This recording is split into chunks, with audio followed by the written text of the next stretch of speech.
Bismillah. Bismillahirrahmanirrahim. Assalamualaikum warahmatullahi wabarakatuh. Alhamdulillahi rabbil alamin wa bihi nasta'in ala umuri dunya waddin.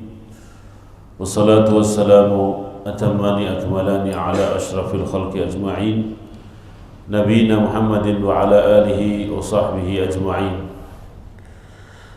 Ma'asyiral muslimin wal muslimat rahimanillah wa iyyakum. Kembali kita mengkaji kitab Al-Fiqh Al-Ad'iyyah wal Adhkar, adab atau tata cara orang berzikir pada Allah Subhanahu wa taala dan berdoa kepada Allah Subhanahu wa taala.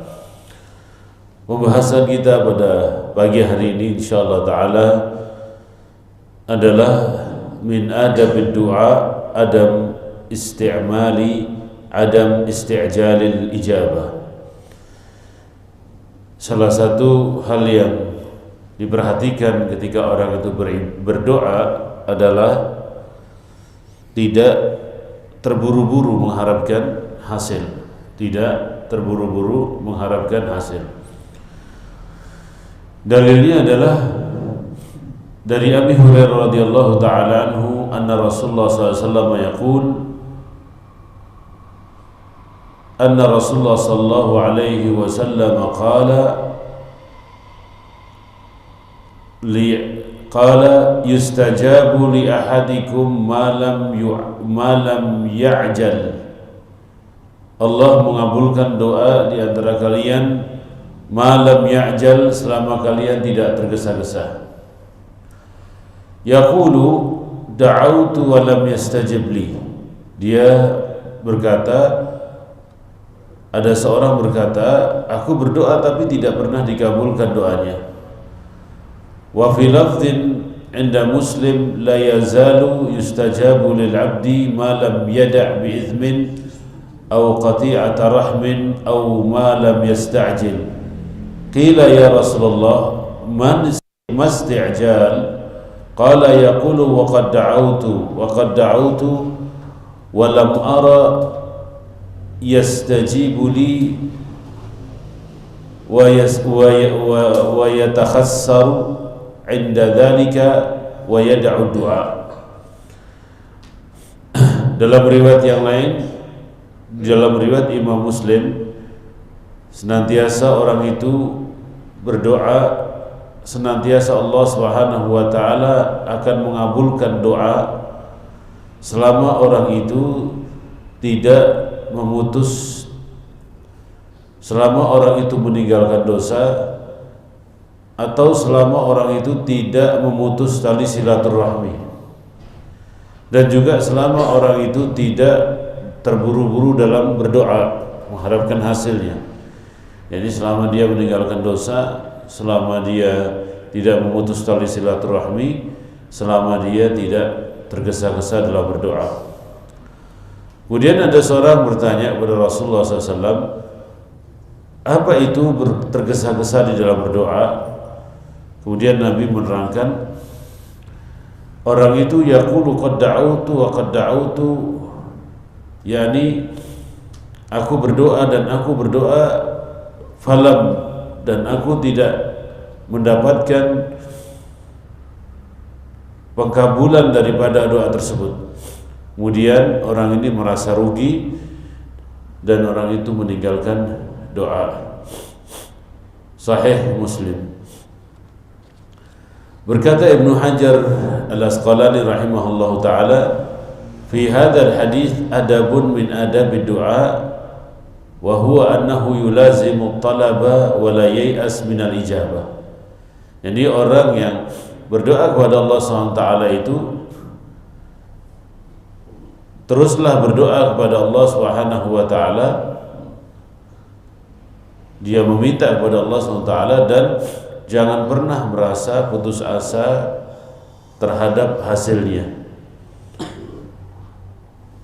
Ulima fi dzalika minal inqiyadi wal istislami wa idharil iftiqar. Jadi seharusnya orang berdoa itu menampakkan dia tunduk patuh kepada Allah dan menampakkan butuhnya dia kepada Allah Subhanahu wa taala. Ini ma'asyiral muslimin yang rahmati Allah Subhanahu wa taala, salah satu cara dikabulkannya doa adam isti'jal. Sesungguhnya doa itu dikabulkan oleh Allah Subhanahu wa taala kalau dikatakan tidak beristi'jal, berarti orang ini punya keyakinan yang kuat tidak ada yang mengabulkan doa kecuali Allah. Ini orang yang berdoa kepada Allah Subhanahu wa taala, dia punya keyakinan kuat tidak ada tempat untuk meminta kecuali Allah Subhanahu wa taala. Dari makna hadis ini kita pahami bahwasanya Allah Subhanahu wa taala sangat dekat dengan orang yang bertauhid. Ya. Sangat dekat dengan orang yang bertauhid. Apa itu orang bertauhid? Dia hanya percaya kepada Allah. Dia tidak menduakan Allah di dalam meminta doa. Dia tidak menduakan Allah SWT di dalam menggantungkan segala urusannya. Jadi betul-betul orang ini adalah orang yang kuat i'timadnya, sandarannya kepada Allah Subhanahu wa taala. Saudara-saudara, itulah puncak keimanan. Jadi puncak keimanan seorang itu pertama dia tidak bosan, dia yakin bahwasanya kemenangan dikabulkannya doa itu ada di depan mata dia. Meskipun rasa pahit yang dia alami. Dan itu hakikat daripada tauhid. Hakikat daripada tauhid itu seperti itu. Jadi orang ini berdoa tapi dia tidak mendapatkan manisnya doa. Orang ini berdoa tapi hidupnya selalu sengsara. Orang ini berdoa pada Allah Subhanahu wa taala tapi subhanallah azim tidak mendapatkan kenikmatan seperti orang yang tidak berdoa, ya. Dan menjadikan dia itu melihat orang lain yang tidak pernah sholat, yang tidak pernah berdoa, kok bahagia sekali, kok saya tidak bahagia sekali. Maka Ibnu Qayyim mengatakan di dalam Fathul Bari yang seperti yang saya bacakan tadi, tidak mesti orang berdoa itu dikabulkan, ya kan?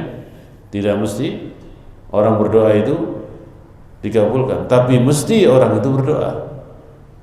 Ya. Tidak mesti orang berdoa itu dikabulkan, tapi mesti wajib orang itu berdoa kepada Allah Subhanahu wa taala. Jadi doa itu min dalailit tauhid. Doa itu adalah bukti kita bertauhid kepada Allah Subhanahu wa taala. Ibarat kata, jangan datang kepada orang ketika butuhnya. Kalau di kehidupan kita, jangan datang kepada Allah ketika butuhnya. Ketika tidak butuh, tidak datang kepada Allah Subhanahu wa taala. Jangan sholat ketika ada maunya, tapi sholatlah ada maunya dan tidak ada mau, tetaplah sholat itu. Jangan beristighfar ketika ada maunya, tapi beristighfarlah setiap saat. Jangan sedekah ketika ada maunya, tapi sedekahlah setiap saat itu. Maksudnya, ini tauhid itu adalah dawamul iman, ya. Tauhid itu adalah dawam, yakni iman itu selalu menyertai diri dia, itu tauhid. Jadi kalau orang yang sudah tauhidnya sudah kuat, maka dia itu selalu punya inqiyad, istislam, izharul iftiqar ila Allah jalla wa ala. Al-inqiyad, dia tunduk, patuh pada Allah Subhanahu wa taala. Il-istislam, dia serahkan diri dia kepada Allah Subhanahu wa taala. Kemudian yang berikutnya izharul iftiqar, dia selalu menampakkan rasa butuh dia kepada Allah Subhanahu wa taala. Jadi sandaran dia dalam hidup itu bukan manusia. Sandaran hidup dia adalah Allah Subhanahu wa taala. Itu cara ukur atau barometer orang beriman kepada Allah SWT dengan iman yang kuat. Orang bertauhid kepada Allah dengan tauhid yang kuat. Qala ba'du salaf, la ana ashaddu khasyatan an uhrama ad-du'a min an uhrama al-ijabah. Ya. Ada riwayat dari sebagian salaf, aku itu lebih takut kalau aku termasuk orang yang diharamkan untuk berdoa daripada aku diharamkan terhadap dikabulkannya doa. Jadi apakah ada orang yang diharamkan doa? Ada kelompok orang-orang yang makannya dari barang yang haram, minumnya dari barang yang haram, itu diharamkan doa. Kenapa diharamkan doa? Ya dia berdoa tidak akan dikabulkan oleh Allah SWT. Nah, as-salaf itu lebih takut kepada hal ini daripada doa itu tidak dikabulkan oleh Allah SWT. Nah, kalau doa itu tidak dikabulkan oleh Allah SWT, orang akan semakin introspeksi. Kenapa ya saya berdoa setiap hari tapi tidak pernah doa itu dikabulkan oleh Allah SWT ya. Jadi dia mengintrospeksi dirinya, ya, muhasabah terhadap dirinya. Kenapa? Nah, ini ma'asyiral muslimin yang dirahmati Allah SWT, itu al-isti'jal di dalam doa, terburu-buru menunggu hasil dikabulkannya doa, itu adalah bukti keimanan dia itu lemah, ya. Baru keluar dari masjid, baru pulang umroh mesti dikabulkan. Kalau tidak dikabulkan, yakni saya tidak mau lagi pergi umroh. Nah, ini dinamakan perkataan Ibnu Hajar, yakni orang yang punya sifat istijal, terburu-buru ketika dia berdoa untuk dikabulkan doa itu. Orang itu ya tahassar, nanti merasa rugi dengan ibadah yang dia lakukan. Nah, ini kan anggapan orang-orang kalau pergi umroh, pergi haji pasti dikabulkan doanya, ya. Orang sedekah banyak mesti dikabulkan doanya. Ada orang yang sedekah banyak dia berharap mendapatkan banyak lagi. Nah, ini namanya orang dagang. Yakni ketika dia keluar sekian, nanti akan dia dapat sekian. Dan ini nampak sekali orang yang lemah iman ketika melakukan hal ini. Ketika pernah terjadi di negeri kita ini, orang arisan sedekah. Jadi ada MLM sedekah. Ini pernah terjadi. Sebetulnya itu money laundering atau money game. Sebetulnya itu adalah money game. Yang pernah muncul di negeri kita ini ada namanya MLM sedekah. Itu adalah money game yang lama kelamaan akhirnya diketahui ini adalah permainan. Ada permainan uang, dan itu pernah dilakukan kemudian dilarang. Kalau kita dulu tahun berapa, di depan mesin ATM itu ada namanya orang bagi-bagi. Nanti kalau transfer di ini, nanti dia akan dapat ini. Na'udzubillah. Nah, orang Islam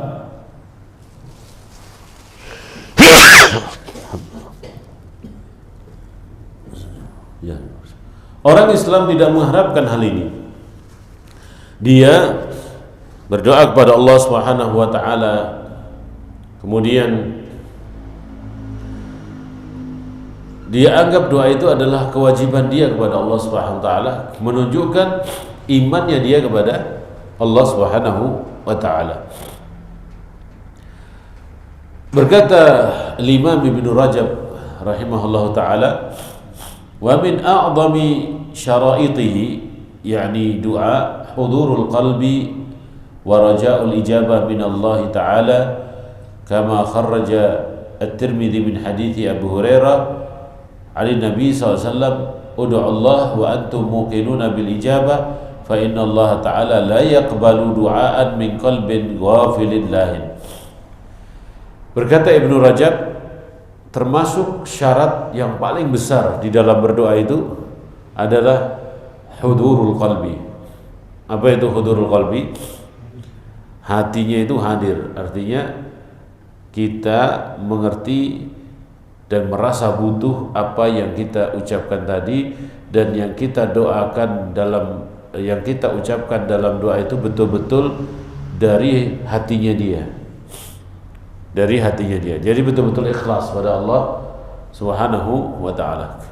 Nah, sekarang saya tanya pada antum, berapa banyak doa dan orang tidak pernah mengerti artinya? Kita berdoa pada Allah SWT, panjang doanya, tapi tidak pernah tahu. Sampai-sampai orang berdoa untuk Allahumma ighfirli wali walidayya, ya Allah ampunilah dosa kedua orang tuaku. Lah orang tua, ya, orang lain berdoa kita amini, ya saya sering mendengar di dalam khutbah Jumat itu seorang khatib berdoa untuk dirinya, Allahumma ighfirli wali walidayya warhamhuma kama rabbayani shaghira, amin. Dan orang tuanya khatib ini mendoakan untuk orang tuanya, kita amini. Lah kita kapan mendoakan? Dan banyak doa-doa yang panjang kita tidak pernah tahu maknanya. Tidak pernah tahu maknanya. Kalau kita tahu maknanya, maka kita akan semakin hadir hati kita. Tapi kalau kita tidak pernah tahu maknanya, kita tidak pernah hadir hati kita. Seperti contohnya pernah viral di media sosial, ada orang umroh dikerjai sama mutawifnya gitu, sama tukang tawafnya itu, guide-nya.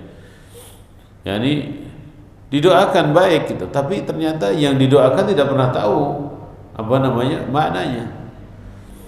Jadi kalau tidak salah doakan, ya Allah berikanlah nikahkanlah aku yang kedua kalinya, ketiga kalinya gitu. Nah gitu kan.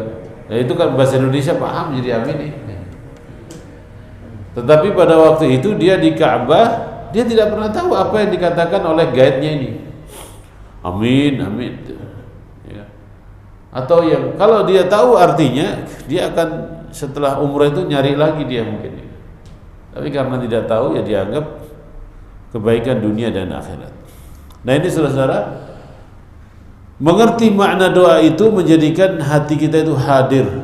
Ya, hati kita itu hadir. Maka kata Imam Ibn Rajab, yang paling besar dalam unsur doa itu adalah hudurul qalbi. Maka jangan berdoa ketika hati antum kacau. Ya. Orang yang hatinya kacau itu tidak khusyuk. Bahkan salat pun ketika hatinya kacau berantakan. Betul atau tidak? Rakaatnya jadi nambah, ya kan?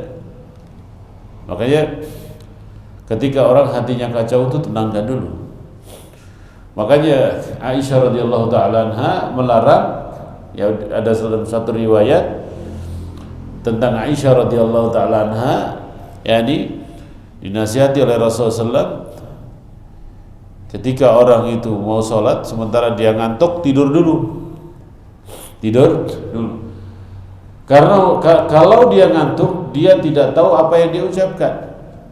Maka di dalam mazhab Syafi'i tidur itu adalah termasuk pembatal wudu. Tidur termasuk pembatal wudu. An-naumu wika'us sah, faman nama falyatawadda. Ya. Jadi dalam mazhab Syafi'i tidur itu termasuk pembatal wudu. Kemudian berbeda pendapat mereka, tidur yang seperti apa?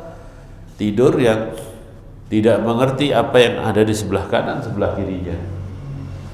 Maka kalau seandainya orang mendengarkan khutbah Jumat, tiba-tiba bangun di wassalamualaikum warahmatullahi aqulu qawli hadza wa astaghfirullah li wa lakum wa jami'an innahu wal ghafurur rahim, ya kan, aqimis shalah gitu kan, dia bangun. Nah ini, dan dia tidak pernah mengerti apa yang dikatakan oleh khatib Jum'ah, itu wudunya batal. Itu ala qauli Asy-Syafi'i, yakni pendapat Imam Syafi'i demikian, ya. Ada lagi yang mengatakan tidak, sampai tidurnya terlentang gitu, ya, tidurnya terlentang. Jadi sudah tidur begini terus jatuh gitu, terlentang, atau tidur seret ambruk sampai ke bawah lantai, ya, ini membatalkan wudu. Nah ini saudara, ini jadi peringatan. Kadang-kadang orang dalam kondisi seperti ini masih dipaksakan sholat. Jadi begitu qomat dia ikut sholat, padahal wudunya batal. Dan itu kadang-kadang orang tidak memperingatinya, dibiarkan dia sholat, padahal tidurnya sudah nyenyak,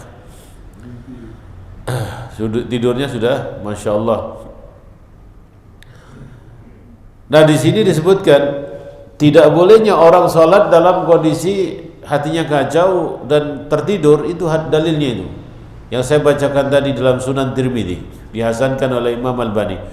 Ud'ullah wa antum muqinuna bil ijabah, berdoalah kalian kepada Allah dan kalian yakin akan ijabahnya tadi, akan dikabulkannya doa tadi. Nah bagaimana seorang yang sholat yakin terhadap apa yang dia ucapkan, ya? Maka syaratnya orang yang sholat itu adalah hudurul qalbi, yakni apa? Fisiknya, hatinya hadir. Begitu pula juga dianggap batal orang sholat yang pikirannya kemana-mana. Maka saudara yang rahmati Allah Ta'ala, memang sholat itu butuh ketenangan. Tidak mungkin antum sholat di tempat orang yang lagi dangdutan, ya, orang yang lagi konser musik, gimana tenang? Cari tempat yang tidak bising, tidak ramai. Nah ini berlaku ketika kita di kota-kota besar seperti di Jakarta saat ini. Ya ini ketika kita sholat di mall, di mana tempatnya? Di tempat yang tidak bising. Ketika kita ada hajatan dan sebagainya, di mana kita sholat? Di tempat yang tidak terdengar sound systemnya. Karena itu yang akan mengganggu kehususan Anda dalam sholat. Bagaimana kita di dalam sholat itu berdoa, Allahu Akbar, Alhamdulillahi Rabbil Alamin, Ar-Rahmanir Rahim, Maliki Yawmiddin, Iyyaka na'budu wa iyyaka nasta'in, Ihdinas siratal mustaqim. Ini berdoa, kita berdoa dalam Al-Fatihah saja, kita dari awal Al-Fatihah sampai terakhir Al-Fatihah itu doa. Alhamdulillah itu doa. Artinya apa? Alhamdulillah itu antum, ya Allah, aku bersyukur kepadamu dan tambahi nikmatmu kepadaku. Baca Alhamdulillah saja, itu doa. Ar-Rahmanir Rahim itu doa. Ar-Rahman, ya Allah, aku mengakui rahmatmu dan aku meminta Ar-Rahimmu. Apa itu? Rahmat yakni semua umat manusia ini dapat rahmat. Rahim itu khusus untuk orang beriman di hari kiamat. Apa itu? Pertolongan Allah yang tidak diberikan kecuali kepada orang mukmin. Itu dalam Al-Fatihah. Nah bagaimana di dalam Al-Fatihah saja tidak khusyuk dia, bagaimana sholatnya mau diterima oleh Allah Subhanahu wa ta'ala? Maka sabda Nabi SAW dari hadis Abu Hurairah yang diriwayatkan oleh Imam Tirmidzi, ud'ullah wa antum muqinuna bil ijabah, berdoalah kalian pada Allah sementara kalian itu yakin Allah akan mengabulkan doa kalian. Kemudian ingat di dalam sabda Nabi SAW, fa inna Allah la yaqbalu da'an min qalbin ghafilin lahin. Allah tidak mengabulkan doa itu dari hati yang lalai, ghafil, lalai, lahin, yakni menyia-nyiakan waktunya untuk hal-hal yang tidak baik. Maka kenapa seorang itu sholat wajib mesti dia mempersiapkan diri dulu, prepare dulu. Mau sholat wajib dia siapkan semuanya, yakni berhentilah dari hal yang sifatnya duniawiyah, ya minimal 15 menit ketika antum mau melaksanakan yang wajib. Tidak mungkin antum akan melaksanakan yang wajib sementara kegiatan antum dunia antum nyambung terus. Ya, dunia antum nyambung terus. Ketika datang waktu sholat, istirahat dulu, ya, datang ke masjid, kemudian habis itu sholat. Itu insyaallah hudurul qalbi, hati kita itu hadir dalam sholat kita. Jangan menjadi seperti fulan yang mana dia salat tapi hatinya kemana-mana, pikirannya kemana-mana. Bahkan ada orang yang salat yang tadinya itu lupa mengerjakan ini, ketika salat jadi ingat. Sering atau sering? Sering. Kenapa itu? Ya.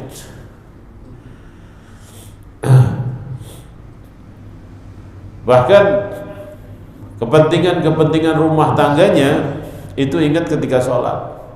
Oh iya, tadi ada yang ini belum, ada yang ini belum, ada yang ini. Sehingga orang biasanya habis sholat itu pergi ke supermarket, minimarket, atau ke pasar itu. Apa yang belum dibeli untuk rumah tangganya dia ingat. Subhanallah. Maka orang Jepang itu memiliki penelitian. Ketika saya ikut satu studium general dulu di tahun 2002, saya mengikuti, ada seorang profesornya dari Jepang. Dia mengatakan jadi umat Islam itu memiliki keajaiban yang luar biasa. Jadi kekuatan hafalan dia itu dicas dengan sholat. Jadi dianggap sholat itu cas baterai. Nah, dari perkataan seorang profesor dari Jepang ini memang betul itu. yakni sholat itu ngecas diri kita, tapi sholat yang tidak ghafilin lahin, ya.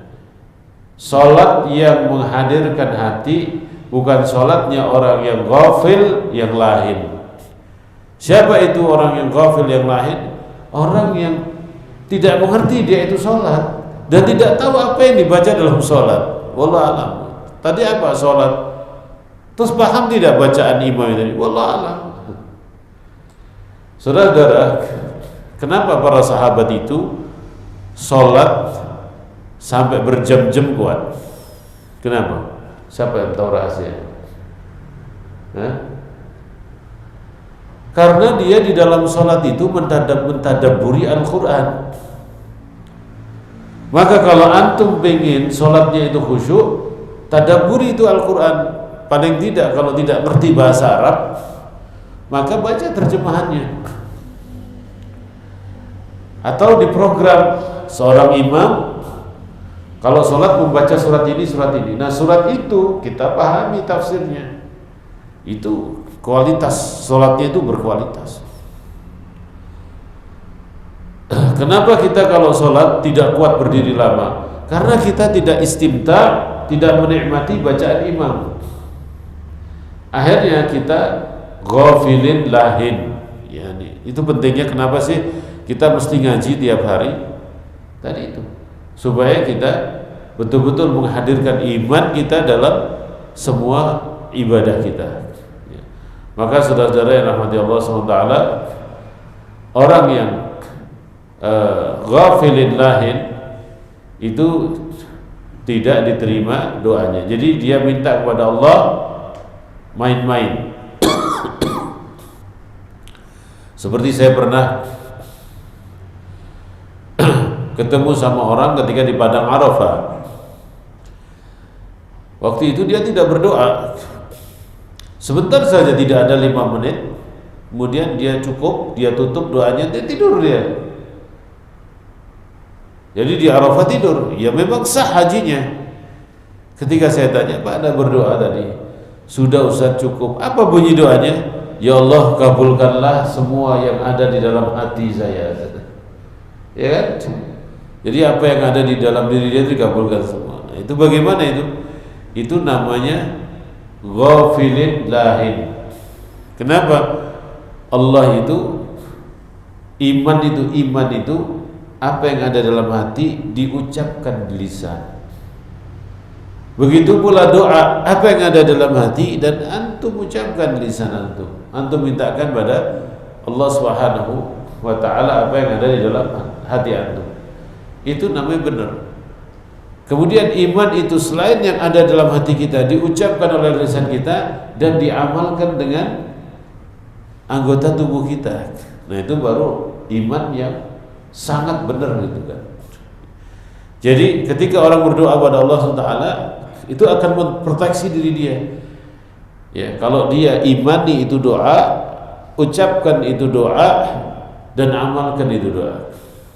Jadi contohnya, orang itu setiap hari doanya Rabbana atina fid dunya hasanah wa fil akhirati hasanah wa qina adzabannar. Ini muncul dari hati dia yang paling dalam. Kemudian dia ucapkan dengan lisan dia dan diamalkan di dalam kegiatan dia sehari-hari. Maka ketika dia melihat barang yang haram, doa tadi berbunyi, aku sudah meminta kebaikan dunia dan akhirat, ini tidak baik, saya tidak mau. Nah, itu namanya hudurul qalb. Jadi doa itu apa yang ada di dalam hati antum, diimani, ya, diyakini, diucapkan oleh lisan antum dan diamalkan oleh seluruh anggota tubuh antum. Seperti contohnya orang berdoa pada Allah Subhanahu wa taala, Allahumma arinal haqqa haqqan warzuqna ittiba'ah wa arinal batila batilan warzuqna istinabah. Kan tahu kita artinya. Allahumma, ya Allah, arina, tampakkan kebenaran itu kebenaran dan berikanlah aku kekuatan untuk mengikutinya. Maka setiap kita melihat kebenaran, hati kita terdorong, diucapkan oleh lisan kita dan diamalkan oleh anggota tubuh kita. Itu yang dinamakan muqinun. Antum berdoa tapi yakin kepada Allah SWT. Antum berdoa dari diri antum yang paling dalam dan antum berdoa meyakini kebenarannya, sehingga antum amalkan di dalam kehidupan antum semua. Doa hadis Nabi SAW tentang muqinuna bil ijabah itu banyak. Yang berikutnya, innal quluba aw'iyatun fa ba'duha aw'a min ba'din fa idza sa'altumullaha fas'aluhu wa antum muqinuna bil ijabah. Jadi yang ada di dalam hati seorang itu banyak sekali permintaan, ya kan? Dan terkait antara satu dengan yang lainnya, ya. Fa ba'duha aw'a min ba'd, tapi ada sebagian yang ada dalam hati antum itu lebih lebih menarik daripada yang lainnya, atau lebih antum yakini kebenarannya, ya. Ada mungkin di dalam hati antum banyak sekali yang ingin antum doakan pada Allah, tapi ada satu yang ini saya harus memintanya kepada Allah. Ketika antum sudah meyakini itu adalah kebenaran, maka yang satu ini akan menarik kebenaran-kebenaran yang lainnya yang ada dalam hati antum. Maka ketika Nabi bersabda, apabila kalian berdoa kepada Allah, mintalah kepada Allah dan antum yakin dengan ijabah, jawaban dari Allah Subhanahu wa taala. Allah tidak menerima doa dari hamba yang lalai, ya. Maka Nabi SAW itu melarang orang berdoa demikian. Allahumma gfirli in syi'ta, ya kan? Allahumma gfirli in syi'ta, ya Allah berikanlah aku ampunan in syi'ta, jika engkau menghendaki. Nah ini seperti contohnya, yakni yang banyak beredar itu ya Rabbi lastu lil firdausi ahla wala aqwa ala naril jahimi, ya Rabbi, wahai Tuhanku, yakni Allah SWT, lastu lil firdausi ahla. Lah dia ini sedang minta apa? Kalau minta surga firdaus, sebutkan ya Allah, ya masukkanlah aku dalam surga firdaus. Tapi orang ini berdoa ya Rabbi lastu lil firdausi ahla wala aqwa ala naril jahimi. Aku ini bukan penduduk surga. Lah terus kamu minta apa? Wala aqwa ala naril jahimi, dan aku tidak kuat dengan panasnya api neraka. Tidak mau minta surga firdaus tapi tidak mau masuk neraka. Bagaimana? Ini namanya manzilah baina manzilatain. Dia pada posisi di antara dua posisi. Tidak ada itu. Di dalam Islam itu disebutkan, mintalah kepada Allah surga firdaus. Ya, kalau tidak mendapat surga firdaus, dapat surga yang lain. Tapi jelas di dalam Islam disuruh minta yang paling tinggi, yakni jannatul firdaus, yang paling tinggi. Nanti dapatnya seperti apa itu tergantung masyiatullah, ya, kehendak Allah Subhanahu wa taala. Wala aqwa 'alan naril jahimi, gitu. Aku tidak kuat dengan api neraka. Nah ini dia. Ini namanya ragu kepada Allah Subhanahu wa taala. Kalau minta, langsung minta kepada Allah Subhanahu wa taala yang terbaik untuk diri kita. Wallahu a'lam bishawab. Wa sallallahu ala nabiyyina Muhammadin wa ala alihi wa sahbihi wa sallama tasliman katsira. Silakan, ada pertanyaan? Iya.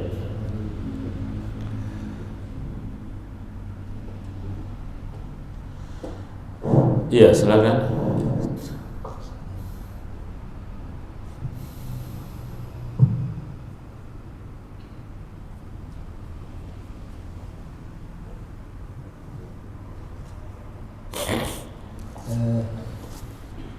Apabila seseorang telah bercerita kepada teman-temannya bahwa dia sudah bercerai, kemudian tapi istrinya tidak tahu bahwa suaminya bilang seperti itu, orang tersebut sampai sekarang masih menggaulinya, apakah orang tersebut melakukan perbuatan ini? Baik, menceraikan istri di depan istrinya. Menceraikan istri adalah di depan istrinya. Yani ketika seorang mentalak istrinya depan istrinya. Kalau seandainya dia mengucapkan cerai kepada orang lain, ya tidak jatuh. Tidak jatuh. Tapi dia bermain-main dengan kata-kata cerai. Ya kan? Ya, seperti contohnya antum berkata, saya telah menikah dengan siapa? Dengan fulan, saya sudah kawin. Tapi tidak pernah berucap di depan pengantinnya tadi, ya, atau makhtubahnya tadi, orang yang akan dia nikahi tadi, dan tidak pernah ada saksinya. Maka di sini saudara, hal-hal yang kaitannya dengan masalah ibadah, seperti contohnya nikah itu ibadah, maka dia perlu adanya akad, ya, perlu adanya niat yang kuat, ya, perlu adanya akad atau niat yang kuat. Seperti contohnya ini perceraian, juga tentang masalah wakaf itu, juga tentang masalah hibah, ya kan, juga tentang masalah-masalah yang lainnya. Itu perlu apa? Perlu akad, perlu sesuatu hal yang tertulis dan dari hati dia, Seperti kemarin ada orang mau wakaf, saya wakafkan, sebentar dulu. Ya, di dalam Islam itu wakaf itu ada prosedurnya. Pertama, ente ucapkan saya wakafkan. Toib, nadirnya siapa? Saya panggil. Ente nadirnya, terima. saya terima sebagai nadhir. Siapa saksinya? Ada 2 orang. Nah, apa yang terjadi dalam majlis itu ditulis untuk memperkuat. Itu baru jatuh, wakafnya itu baru jatuh. Meskipun belum ke KUA untuk ikrar wakaf, tapi sudah jatuh. Ya kan? Tidak main-main. Jadi contohnya antum punya anak perempuan, udah saya nikahkan anak saya dengan fulan gitu. Nah, anaknya tidak ada, ya, fulannya tidak ada, tidak jatuh nikah. Tidak jatuh nikah. Tapi kalau seorang bapak, ini ada anaknya, itu ada orang yang mau dinikahkan dengan anaknya. Ada 2 orang saksinya. Nggak usah penghulu, saya nikahkan anak saya ini yang namanya ini bin ini lahir tahun sekian dengan kamu namanya fulan, kamu saksinya sah. Gampang tidak? Iya Pak, Islam itu gampang tidak? Gampang. Kitanya saja yang takut. Ya kan? Kitanya saja yang takut. Bahkan ada para ulama mengatakan sampai anak itu, ketika anak itu dikemungkinkan ketemu sama orang semama nih, ada anak masih kecil, dikemungkinkan anak ini akan bertemu ketika dewasanya dengan si fulan, dia nikahkan, saya nikahkan anak saya yang masih SD ini dengan ente, ya kan? Ya, ketika umurnya sekian, itu jatuh ketika ada saksinya. Ketika ada orang yang dinikahkan dan ada anaknya, dan tidak perlu juga ada anaknya, tapi ada orang yang mau dengan anaknya dan menerima terhadap anaknya. Maka di dalam masalah seperti ini, masalah perceraian dan sebagainya, itu orang harus hati-hati. Jangan gampangkan mengucapkan kata-kata cerai. Saya berkali-kali ditanya oleh orang tentang kata-kata cerai yang tidak jelas. Ada namanya sighah cerai yang tidak jelas. Saya katakan tidak jatuh. Kenapa? Karena tidak jelas lafadznya. Ya kan? Ada seorang suami mengatakan pada istrinya, "Udahlah sana istirahat dulu di rumah orang tua kamu." Ya kan? Ini kan tidak jelas. Kemudian dia klaim bahwasanya dia telah menceraikannya, tidak jatuh. Karena kata-kata istirahat mengandung tafsir yang banyak. Udah mungkin kecapean kerja, udahlah istirahat dulu di rumah orang tua kamu. Seperti itu. Dia menganggap ada 2 hal. Istrinya yang ngebet, pengen khulu daripada suaminya, mengatakan itu dia pernah menceraikan saya. Ketika ditanya bagaimana lafadznya, lafadznya seperti itu, udah jatuh. Atau suami yang bosan sama istrinya, wah istri saya dibawel banget begini. Udahlah, kemarin kan saya sudah ngomong gitu, udah saya itu jatuh tolak. Tidak bisa, ya, tidak bisa. Makanya hal-hal yang demikian itu, ya, kata-kata yang mengandung unsur ibadah harus diucapkan dengan hudurul qalb. Ya, hudurul qalb, yakin, sadar, benar, tidak dalam kondisi tidur, ngantuk, mabuk. Ya, tidur, ngantuk, mabuk, apalagi emosi, itu kan tidak bisa terkontrol pikirannya. Qalbin lahin, ya. Jadi hati yang berantakan, seperti itu. Atau tidak dalam pengaruh orang lain, ya, tekanan orang lain dan lain sebagainya. Maka itu yang namanya istislam, ya, orang yang betul-betul sadar akan perbuatannya, perkataannya. Maka di sini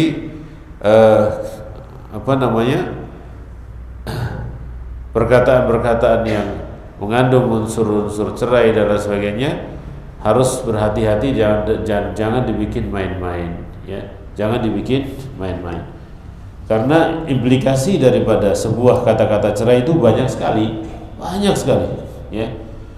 Pertama, dia putus hubungannya, kedua hak asuh anaknya seperti apa. Yang paling berat itu orang mengucapkan kata-kata cerai itu adalah masa depan anaknya, ya kan? masa depan anaknya. Ya. Maka hati-hati bapak-bapak, ibu-ibu, hadirin semuanya dengan kata-kata cerai. Mau nanti ketika anaknya udah besar, mau nikahkan anaknya kebingungan, ya kan? Kebingungan. Saya sampai pernah pada waktu itu nikahkan seorang, ternyata bapaknya bukan dia. Bapaknya hadir di belakang. Tapi orang tua tirinya itu langsung, saya sebagai walinya, sebentar dulu. Ya, serahkan kewalian bapak aslinya kepada Anda dan ada hak saksinya. Ya kan? Kadang-kadang menggampangkan karena bapaknya ini sudah dibuang, bapaknya itu dianggap jelek begini. Terjadi 2 kali saya menangani masalah begini. Saya katakan, ini walinya mana? Wah sudah, bapak saya begini. Kalau bapak saya hadir saya jadi malu karena dia ini. Oh enggak bisa, itu bapak nasab kamu. Bapak nasab kamu. Tidak ada bekas anak, adanya bekas bekas istri, ya kan? Nah, maka anaknya tetap anak, maka dia harus menyerahkan perwaliannya, ada saksinya. Saya serahkan perwalian anak saya kepada Anda untuk dinikahkan kepada fulan dan fulan bin fulan, ya kan? Saya terima, ya, perwakilan Anda sebagai walinya yang sah untuk menikahkan anak Anda yang namanya ini kepada fulan. Setelah itu selesai disaksikan, baru dinikahkan anaknya. Ada pertanyaan lain? Iya, silakan Mas. Soal doa, kita doanya kan cara duduknya harus begini, sila atau adab duduk. Lalu dalam bahasa Indonesia bisa atau mesti apa yang ada di Quran? Intinya duduk seperti apapun boleh. Yang jelas duduk yang kondisi seperti apa yang mana kita itu tidak berdoa dalam kondisi hadir hatinya. Berdoa dalam kondisi tidur, ya tidur.